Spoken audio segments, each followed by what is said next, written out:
Hello, हाय सभी को राम राम, राधे राधे। आप सभी को आपके अपने यूट्यूब चैनल जानकी क्लासेस पर सभी का दिल से बहुत बहुत स्वागत है। आई होप कि आप सभी लोग बढ़िया होंगे, मस्त होंगे और अपनी तैयारी में लगे होंगे। आप लोग के डिमांड पर मैंने राजन सीरीज आप लोग को प्रोवाइड कराने की कोशिश करी है मैंने।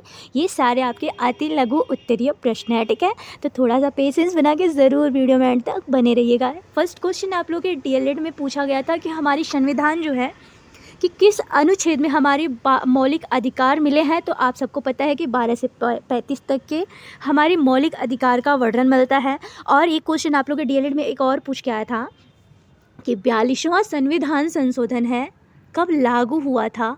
संविधान संशोधन तो आप लोग क्या बताएंगे, 1976 ईस्वी में हमारा जो 42वां संविधान संशोधन है आपके 1976 में लागू हुआ था। अच्छा, ये भी देख लीजिए आप लोग कि भारतीय ये अधिकार जो है हमारे व्यक्तिगत स्वतंत्रता, समानता और धर्म की स्वतंत्रता को सुनिश्चित, इसमें दे रहा है समानता का अधिकार। पहला क्या है तो समानता का अधिकार। समानता का अधिकार आपके 12 से 18 तक रहता है। क्या रहता है, 12 से 18 तक आपके समानता का अधिकार रहता है। इसमें क्या क्या आते हैं आपके समानता के अधिकार में, तो विधि के समक्ष समानता होगा। फिर आपके भेदभाव की समाप्ति होगी, इसमें भेदभाव नहीं होगा। भेदभाव आपकी समानता में सरकारी नौकरी जो होगा आपके समान अवसर दिया जाएगा। सरकारी नौकरी वाले लोगों को समान अवसर। और आपका एक छुआछूत जो होता है, छुआछूत नहीं होगा, ठीक है। ये 5 आपके किस में आ जाएंगे, समानता के अधिकार में शामिल होते हैं। अब यहाँ पे देखिए आपके स्वतंत्रता का अधिकार जो है आपके फिर आ जाता है 19 से 22 तक आपकी स्वतंत्रता का अधिकार होता है। स्वतंत्रता के अधिकार में आपके अभिव्यक्ति की स्वतंत्रता होगा, विधि के सामने समानता का अधिकार और शांतिपूर्ण जो भी बिना शास्त्रों के सभा करने की स्वतंत्रता होगी, समुदाय तथा संघ बनाने की स्वतंत्रता होगी, भ्रमण करने की भी स्वतंत्रता, मतलब इसमें सब स्वतंत्रता शामिल है, ठीक है। इतना समझ लीजिए कि 19 से 22 तक आपकी स्वतंत्रता का जो है अधिकार शामिल है। शोषण के विरुद्ध अधिकार ये कितने में आता है, तो 23 से 24 तक आ जाएगा। इसमें क्या होगा तो देखिए, शोषण के विरुद्ध जो भी अधिकार होंगे उस पर रोक लगाई गई है। मान लीजिए मनुष्यों के खरीद पर वृद्धि जो हो रहा है, जो भी बिक्री हो रहा है उस पर रोक लगाएंगे। मान लीजिए बेगार तथा बलपूर्वक, मान लीजिए किसी भी बच्चे को आप लोग चाहे कोई भी बेगार का मतलब मजदूर हैं उन पर बलपूर्वक आप श्रम नहीं करवा सकते हैं। बच्चों को, जो छोटे छोटे बच्चे होते हैं, कारखानों में आप कार्य नहीं करवा सकते हैं। क्या होगा, कारखानों में आप कार्य नहीं करवा सकते हैं, ये आप पर लागू नहीं है। और आपसे बोल रहा है कि आपसे सांस्कृतिक और शैक्षणिक अधिकार नहीं, धार्मिक स्वतंत्रता। देखिए, धार्मिक स्वतंत्रता का अधिकार का मतलब है कि मान लीजिए कोई भी है अपने हर धर्म का पालन कर सकता है। इसमें किसी को कोई भेदभाव नहीं होगा। इसमें 25 से आपके 28 तक आपके क्या आता है, तो आपके भारतीय संविधान में धार्मिक स्वतंत्रता का अधिकार मिला है, ठीक है। इसमें किसी को अपने धर्म को निभाने की सबको अनुमति है, किसी पर रोक नहीं लगाया जाएगा, ठीक है। उसके बाद आता है आपका संस्कृति तथा आपके शैक्षिक अधिकार। ये कब आता है, तो 29 से 30 तक। 29 से 30 आपके क्या है, सांस्कृतिक और शैक्षणिक अधिकार। ये जो होता है आपके, इसमें कोई भी अपनी लिपि, अपनी भाषा, चाहे कोई भी अपनी लिपि हुआ, भाषा हुआ, उसमें आप अपनी कोई भी कार्य कर सकते हैं, कोई रोक टोक नहीं है। अथवा संस्कृति के, मान लीजिए जो भी अल्पसंख्यक हैं, जो भी मान लीजिए अल्पसंख्यक लोग होते हैं, वो अपनी संस्थाएं खुद की खोल सकते हैं। इसमें हर चीज़ का मतलब सांस्कृतिक और शैक्षणिक दोनों अधिकार प्राप्त है, ठीक है।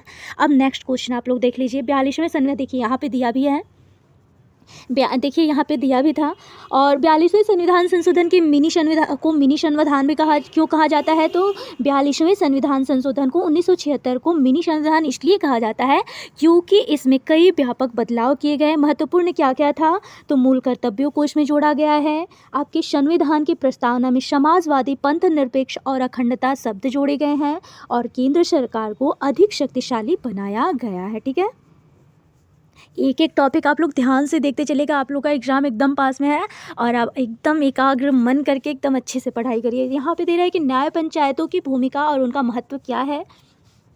ये भी आपके डीएलएड के 2023 का क्वेश्चन है, ठीक है। ये सारे आपके पीवाईक्यू हैं। 2023 में दिया था कि न्याय पंचायत जो है उसकी भूमिका और उनका महत्व क्या है। तो न्याय पंचायत ग्राम स्तर पर न्यायिक प्रणाली का हिस्सा है। छोटे विवादों को सुलझाना, न्याय प्रक्रिया को सस्ता और सुलभ बनाना, और आपके भूमि विवाद, छोटे आपराधिक मामले, ये सारे जो आते हैं न्याय पंचायत में आ जाएंगे। नेक्स्ट है कि इतिहास में आप लोगों के क्वेश्चन एक बन करके आया है। इसमें इतिहास, भूगोल, जो भी आपका जितने भी टॉपिक बन पाते हैं वो सारे क्वेश्चन आपको प्रोवाइड कर, एक ही वीडियो में नहीं, हाँ कल भी लेके आएंगे। ये नहीं कि एक ही दिन में सारा प्रोवाइड करा देंगे, हाँ, लेकिन आप लोग को विस्तार से और अच्छे से समझाएंगे ताकि एक क्वेश्चन में आपको 2 से 4 क्वेश्चन क्लियर हो, ठीक है। 1857 के विद्रोह को भारत का पहला स्वतंत्रता संग्राम क्यों कहा जाता है। 2017 में पीवाईक्यू में आया हुआ है। यह विद्रोह भारतीयों द्वारा अंग्रेजों के खिलाफ पहली बार संगठित विद्रोह था। मुख्य कारण इसके क्या थे, तो सामाजिक धार्मिक सुधारों में हस्तक्षेप होता था, आर्थिक शोषण, चर्बी वाले कारतूस का मामला। परिणाम ये हुआ था कि भारत में जो है ईस्ट इंडिया कंपनी का शासन समाप्त हो गया और भारतीय ब्रिटिश क्राउन के अधीन आ गया था, ठीक है। इसमें एक क्वेश्चन जरूर आपके इस पे भी आता है, ठीक है। नेक्स्ट दे रहा है कि असहयोग आंदोलन जो है आपके गांधी जी ने चलाया था।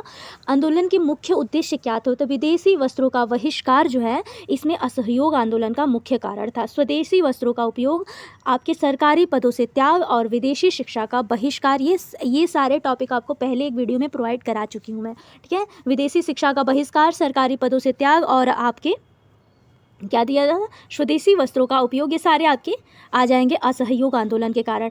परिणाम ये हुआ था कि ब्रिटिश सरकार पर दबाव बढ़ा और स्वतंत्रता संग्राम को नई दिशा मिली थी, ठीक है। नेक्स्ट क्वेश्चन आप लोग के स्क्रीन पर है कि जलियांवाला बाग हत्याकांड का भारतीय स्वतंत्रता आंदोलन पर क्या प्रभाव पड़ा था। तो जो आपका 13 अप्रैल 1919 को जनरल डायर ने 13 अप्रैल 1919 को जनरल डायर ने आपकी शांतिपूर्ण सभा पर गोली चलवाई। और देखिए इसी में जो है ना आपके जो रविंद्रनाथ टैगोर जी क्या किए, उन्होंने अपनी नाइटहुड की उपाधि जो उनको मिली थी उन्होंने लौटा दिया। वो आहत हुए क्योंकि जनरल डायर ने निहत्थे लोगों पर गोलियां चलवाई थी। कहाँ चलवाई थी, तो आपके अमृतसर में। कहाँ, तो अमृतसर में। ये क्वेश्चन भी आप लोग के डीएलएड में पूछा गया क्वेश्चन है, ठीक है। 13 अप्रैल 1919 याद कर लीजिएगा आप लोग। पूरे देश में इसका विरोध हुआ था। गांधी जी ने असहयोग आंदोलन का इसी में आह्वान किया था। ब्रिटिश शासन के प्रति आक्रोश बढ़ा उस समय। उसके बाद अब देखिए यहाँ पे एक क्वेश्चन आप लोग को लेकर के आए हैं मानसून पर। ये भी आपके डीएलएड का क्वेश्चन है। मानसून किस प्रकार भारत की कृषि को प्रभावित करता है। तो भारत की 70% कृषि मानसून पर निर्भर है। और प्रभाव क्या होता है, तो अच्छी वर्षा, आपकी अच्छी फसल, वर्षा की कमी, सूखा, आपकी अच्छी वर्षा की कमी, सूखा पड़ना, ये सारे आपके क्या हो जाएंगे, असमान वर्षा, ये बाढ़, ये सारे आपके मौसम पर इफेक्ट करेंगे। अच्छा, एक क्वेश्चन आप लोग के डीएलएड में पूछा हुआ क्वेश्चन है कि राजपूत काल के ये आपके डीएलएड के क्वेश्चन है, ठीक है। राजपूत काल के चार प्रमुख जो भी कवि होंगे तो आप क्या नाम बताएंगे। राजपूत काल के प्रमुख कवियों का नाम पूछा गया था। देखिए पृथ्वीराज रासो एक थे, ये एक टॉपिक जरूर ध्यान से देखते चलिएगा। पृथ्वीराज रासो एक थे। एक आपके थे हलायुध, ठीक है, हलायुध, ये आपके डीएलएड का क्वेश्चन है, ठीक है। एक थे आपके नयचंद्र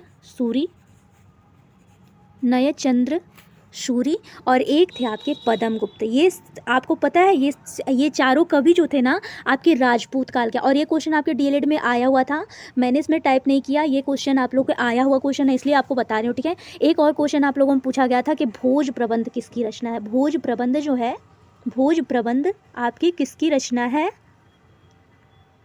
प्रबंध आपके किसकी रचना है, तो ये है आपके वल्लाल की। किसकी है, वल्लाल की। ये टॉपिक एकदम ध्यान से देखते चलिएगा आप लोग, ठीक है। चलिए नेक्स्ट क्वेश्चन आप लोग के स्क्रीन पर है कि गंगा और ब्रह्मपुत्र नदियों की मैदान की विशेषताएं लिखिए। तो गंगा और ब्रह्मपुत्र जो है मैदान भारत के सबसे उपजाऊ क्षेत्र हैं। इनकी क्या है विशेषता कि जलोढ़ मिट्टी, गहन कृषि और घनी जनसंख्या, ठीक है। नेक्स्ट क्वेश्चन आपकी स्क्रीन पर कि भारत में भू अक्षय और उसके प्रभावों पर चर्चा कीजिए। तो भू अक्षय जो होता है मिट्टी और चट्टानों का क्षरण करता है। क्या होता है, कारण ये होता है भारी वर्षा, वनों की कटाई, और प्रभाव क्या होता है, तो कृषि उत्पादन में कमी होता है, बंजर भूमि का इसमें विस्तार हो जाता है। नेक्स्ट है आपके अर्थशास्त्र पे भी क्वेश्चन बन करके आता है कि भारत में हरित क्रांति का कृषि उत्पादन पर क्या प्रभाव पड़ा था। तो आपके हरित क्रांति पहले तो ये जान लीजिए किसने लाया था, स्वामीनाथन। ठीक है, इनके जनक माने जाते हैं। ठीक है, हरित क्रांति 1960 ने भारत में कृषि उत्पादन बढ़ाने में मदद करी थी। गेहूं और धान में उत्पादन बढ़ा था। उसके बाद खाद्यान्न में आत्मनिर्भरता बढ़ी, नई तकनीकों और उर्वरकों का उपयोग होने लगा। ठीक है, अब नेक्स्ट क्वेश्चन है आपके स्क्रीन पर कि ग्रामीण विकास में सहकारी समितियों की भूमिका क्या है। सहकारी समिति मतलब आप लोग क्या समझते हैं? तो सहकारी समिति जो होती है ग्रामीण क्षेत्रों में वित्तीय सहायता को प्रदान करती है, भूमिका निभाती है आपकी सस्ती ऋण व्यवस्था का और आपके कृषि विपणन व्यवस्था सहायता का और ग्रामीण रोजगार सृजन का। क्या क्या? तो आपके अगर क्वेश्चन पूछ के आए सहकारी समिति जो होता है क्या होता है, तो ग्रामीण क्षेत्रों में वित्तीय सहायता को प्रदान करती है। क्या क्या? तो इसकी भूमिका जो होती है सस्ती ऋण व्यवस्था प्रदान करेगी, कृषि विपणन में सहायता करेगी और आपके ग्रामीण रोजगार का सृजन करेगी। अब एक और क्वेश्चन दे रहा है कि गरीबी हटाने के लिए भारत सरकार द्वारा कौन कौन सी योजनाएं जो है लागू की गई थी। तो आपका सबको पता है कि मनरेगा जो 2005 में आया था, ग्रामीण रोजगार योजना, प्रधानमंत्री जनधन योजना 2014 में बैंक खाता उपलब्धता, प्रधानमंत्री आवास योजना 2015 में घर निर्माण के लिए। तो बहुत है। ठीक है, यहाँ तक आप लोग अगर बता ले जाएंगे तो बहुत ज़्यादा है। राजनीति विज्ञान पे भी एक क्वेश्चन आया था कि पंचायती राज व्यवस्था के 3 स्तरीय ढांचे का वर्णन करिए।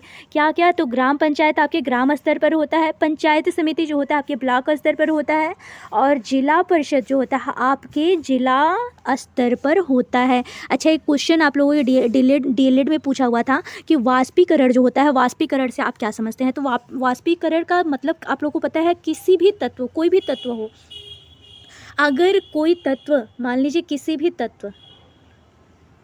तत्व या आपकी यौगिक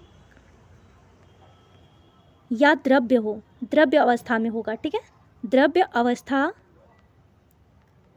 अवस्था से गैस अवस्था में परिवर्तन हो जाता है। जैसे कि मान लीजिए कोई भी, वाष्पीकरण का मतलब यही होता है कि वाष्प पानी बनकर भाप का उड़ जाना। ठीक है, कोई भी, ये एकदम सिंपल है। ठीक है, और आपके 2018 का ये क्वेश्चन है, 2020 का नहीं 2018 का क्वेश्चन है। वेट 2018 का ये क्वेश्चन है, 2018 का क्वेश्चन है। सिंपल है, आप लोग बोलिएगा कि पानी का भाप बनकर उड़ जाना ही आपके वाष्पीकरण का उदाहरण होता है। मान लीजिए कोई भी तत्व हुआ यौगिक का द्रव्य अवस्था से गैस अवस्था में परिवर्तन जो होता है वही आपका वाष्पीकरण कहलाता है। ठीक है, अच्छा, एक और आपका क्वेश्चन पूछा था कि अर्थव्यवस्था का वर्गीकरण जो है किन 2 आधारों पर किया जाता है। तो आपके किस पर? अर्थव्यवस्था का वर्गीकरण आपके अर्थव्यवस्था का वर्गीकरण। ठीक है, वर्गीकरण आपके किस में होता है? तो श्रम होता है एक, ये भी आपके डीएलएड का क्वेश्चन है। ठीक है, एक नंबर में आता है, श्रम और पूंजी में। किसमें? श्रम और पूंजी में बांटा जाता है। ठीक है, अब एक और क्वेश्चन आप लोग देख लीजिए, इसमें लेकर के नहीं आया इसलिए। आपका विश्व का सबसे गहरा महासागर, विश्व का सबसे, यहाँ पे देखिए सबसे गहरा अगर पूछेगा तब बोलिएगा। गहरा महासागर जो होता है क्या होता है? तो मारियाना ट्रेंच। कौन होता है? Mariana trench. ये भी आपके डीएलएड का क्वेश्चन है। ठीक है, चलिए अब नेक्स्ट क्वेश्चन आपके स्क्रीन पर है कि लोकतंत्र की सफलता के लिए शिक्षा का क्या महत्व होता है। तो शिक्षा नागरिकों को जागरूक बनाती है। इसका महत्व क्या होता है? तो बेहतर मतदान निर्णय, भ्रष्टाचार के खिलाफ जागरूकता होता है और आपके अधिकारों और कर्तव्यों की समझ होती है। देखिए, यहाँ से एक एक टॉपिक आप लोग ध्यान से देखते चलेगा ताकि आप लोग के एग्जाम में कहीं भी कोई प्रॉब्लम ना हो। स्थानीय शासन के मुख्य लाभ की सीमाएँ क्या होती हैं? तो देखिए, स्थानीय शासन आपके शासन जो होता है इसमें स्थानीय ज़रूरतों का समाधान किया जाता है, विकास में तेज़ी होता है और जन की भागीदारी होती है। स्थानीय ज़रूरत क्या होता है? जो भी स्थान मतलब पास के लोग होते हैं उनकी ज़रूरतों की समाधान होता है, विकास में भी वृद्धि होती है और जनों की भागीदारी होती है। ठीक है, चलिए इसमें सीमाएं क्या होती हैं? तो वित्तीय संसाधनों की कमी होती है और भ्रष्टाचार जो होता है। अच्छा, एक क्वेश्चन आपके डीएलएड में पूछा हुआ था, ये तो क्वेश्चन आप लोग के बस इतना पूछा था कि तराइन का युद्ध जो है प्रथम कब हुआ था। तो पहला युद्ध आपके 1191 में हुआ था। तराइन का युद्ध जो है, बैटल्स ऑफ तराइन आपके भारतीय इतिहास की महत्वपूर्ण घटनाओं में से एक है। यह इसलिए आप लोगों को तीनों बता रही हूँ ताकि कहीं से भी अगर कहीं से पूछे तो आप लोगों को कहीं से भी कंफ्यूज नहीं होना है, ठीक है। पहला तराइन का युद्ध आपका आधुनिक हरियाणा के मैदानों में लड़ा गया था। जो जो तराइन है अभी आधुनिक में क्या है, तो अभी हरियाणा के नाम से जाना जाता है। जो आपका तराइन क्या है अभी वर्तमान में, उसको हरियाणा के नाम से जाना जाता है।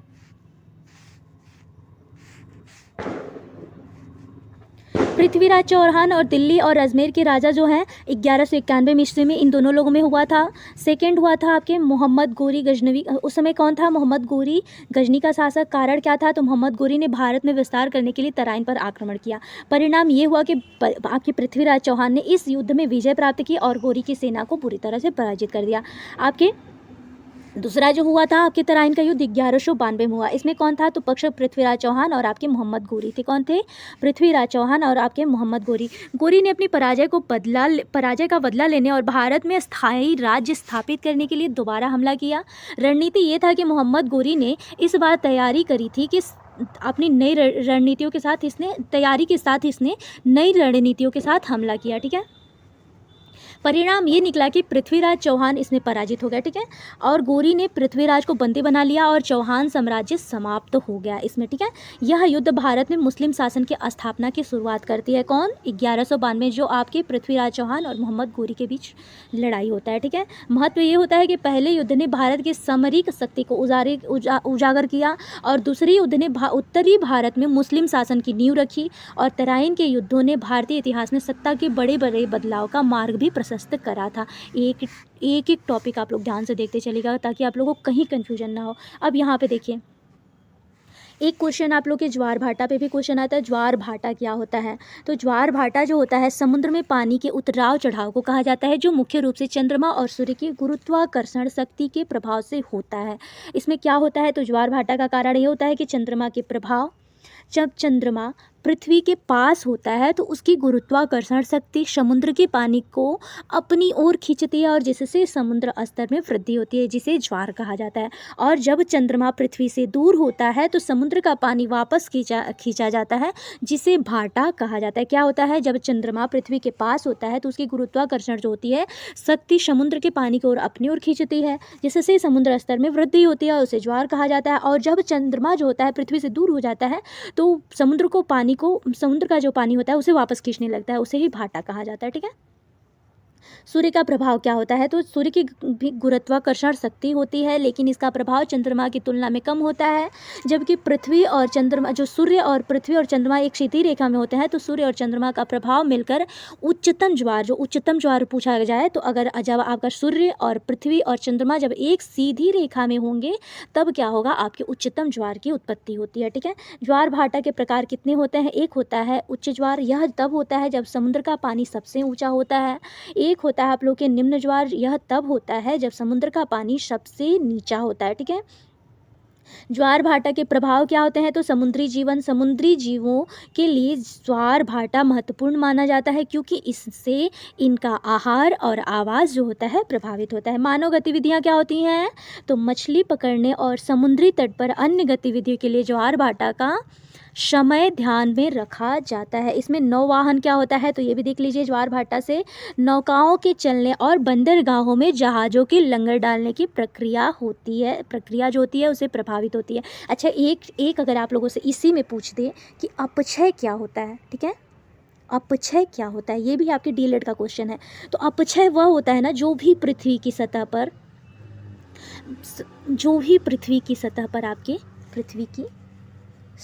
पर आपके चट्टान जो भी मौजूद चट्टानें होती हैं टूट जाती हैं ना, चट्टानों का टूटना समझ लीजिए, बस चट्टानों का टूटना, ठीक है। चट्टानों का टूटना होता है वही आपका अपक्षय होता है। क्या होता है? अपक्षय कहलाता है। ये क्वेश्चन आपके डीएलएड का क्वेश्चन है, तब आपको प्रोवाइड कराई मैंने। फिर एक क्वेश्चन और आप लोग के डीएलएड में पूछा हुआ क्वेश्चन है कि किस अक्षांश रेखा को भूमध्य रेखा कहा जाता है। अगर आपसे पूछे भूमध्य, वेट मेरे हैंड राइटिंग पे मत जाइएगा क्योंकि फ़ोन है ना, फ़ोन पे लिखा नहीं जाता है। भूमध्य रेखा कहा जाता है, ठीक है। तो आप क्या बोलेंगे, कर्क रेखा और आपका मकर रेखा, कर्क रेखा और मकर रेखा। ठीक है, ये भी क्वेश्चन आपके डीएलएड का क्वेश्चन है। ठीक है, आप सबको इतना, ये सारे क्वेश्चन आप लोगों के डीएलएड के लिए बहुत ही महत्वपूर्ण है, समझ लीजिए, समझे। अच्छा, अगर आप लोगों से एक और चीज़ पूछ ले, मान लीजिए संविधान सभा के, ये भी आपके डीएलएड का क्वेश्चन है, संविधान सभा के प्रारूप समिति, वैसे ही समझ लीजिए, प्रारूप समिति के अध्यक्ष कौन थे, तो भीमराव अम्बेडकर। मैं पूरा अच्छे से नहीं लिख रही हूँ, आप लोग समझ जाइएगा किसको लिख रही हूँ, भीमराव अम्बेडकर। ठीक है, अगर आप लोगों से एक और आपके डीएलएड में एक क्वेश्चन और आया था, यहाँ पे क्वेश्चन आप लोग को इसलिए नहीं, क्योंकि ज़्यादा वो नहीं रहता है, स्पेस नहीं रहता है ना, तो मैं लिख नहीं पाती हूँ। आपके प्रयाग प्रशस्ति जो होता है, प्रयाग प्रशस्ति के लेखक कौन है। ठीक है, प्रयाग प्रशस्ति के लेखक तो कौन है, हरीश सेन है। तो चलिए आज का सेशन यहीं पर समाप्त करते हैं। ये सारे टॉपिक ध्यान से आप लोग देखते चलिएगा और मिलते हैं सभी को नेक्स्ट वीडियो में। आई होप कि आप सबको क्लास बढ़िया लगा, और हाँ सच में बढ़िया लगे ना तो प्लीज़ एक प्यारा सा comment, like, share and subscribe motivation के लिए ज़रूर करिएगा। मिलती हूँ सभी को नेक्स्ट वीडियो में, तब तक के लिए सभी को मेरा राम राम, राधे राधे।